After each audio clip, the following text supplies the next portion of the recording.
Première question, est-ce le fils de son père, le président Laurent Désiré Kabila, assassiné en 2001 par la mafia rwandaise, qui est entré à Goma, capitale du Nord Kivu, sous contrôle des mêmes Rwandais? Deuxième question, est-ce le fils de Musée qui a relancé le dialogue de Sun City en 2002 et qui a ramené les rebelles près de lui en acceptant la formule 1+4? Troisième question, est-ce le fils de Laurent Désiré Kabila qui a affronté et vaincu l'insurrection de Gilles Moutebousi et de Laurent Kunda en 2004 à Bukavu? Quatrième question, est-ce le fils de Musée qui, à mon avènement à la tête de la province du Nord Kivu, comme premier gouverneur élu, a piloté les opérations contre Laurent Kunda?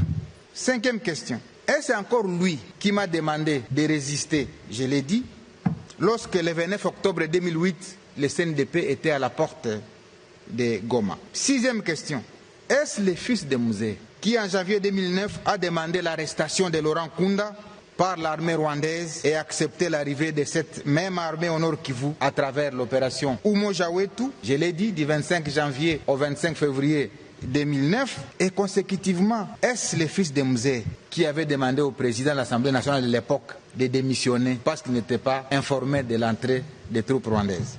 Septième question, est-ce le fils de Musée qui avait demandé à son ministre de signer les accords de paix? Et quels accords sont à l'origine de la création du mouvement M23? Huitième question, est-ce le fils de Musée qui a ordonné au général Etumba de concevoir l'opération Pomme Orange qui a mis fin au M23 le 5 novembre 2013, d'où mon arrivée le 6 novembre 2013? Neuvième question, est-ce le fils de Musée qui a radié les officiers M23 de l'armée pour qu'ils se retrouvent aujourd'hui à leur côté pour sa sécurité? Dixième question, est-ce le fils de Musée qui, voulant rester au pouvoir, a inventé le terme glissement, mais finalement a accepté de céder le pouvoir en 2019, ouvrant ainsi le pays à ce qu'on a appelé la passation civilisée, la première alternance? Est-ce que vraiment c'est celui-là qui se retrouve à Goma? Onzième et avant-dernier, est-ce le président honoraire qui a été salué à travers le monde pour son sens élevé des meilleurs élèves de la démocratie, malgré son jeune âge et son passé militaire, ce qui pouvait nourrir en lui l'ambition de se comporter comme ses voisins qui ont plus de 30 ans au pouvoir? Et 12, enfin, est-ce c'est cet homme, jadis considéré comme grand esprit, qui se trouve réellement aux côtés de ses bourreaux d'hier,